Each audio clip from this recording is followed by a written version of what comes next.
Senior నాయకులు హనుమంతరావు గారికి జన్మదిన శుభాకాంక్షలు.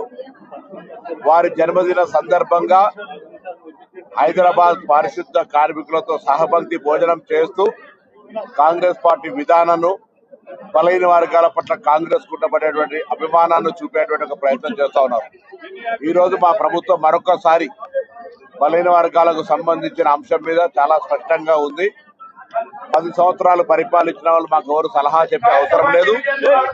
బలహీన వర్గాలకు సంబంధించినటువంటి రిజర్వేషన్ల విషయం కావచ్చు, సంక్షేమం విషయం లోపల మా ప్రభుత్వం కట్టుబడి ఉంది. బలహీన వర్గాలకు సంబంధించి ఏదైనా న్యాయం జరిగితే కాంగ్రెస్ హయాంలో మాత్రమే జరిగిందనే మాట అధికారంలో 10 సంవత్సరాలుండి బలహీన వర్గాలకు అన్యాయం చేసిన వాళ్ళు మాట్లాడితే పొరపాటు దయ్యాలు వేదాలు వల్లించినట్టయితే.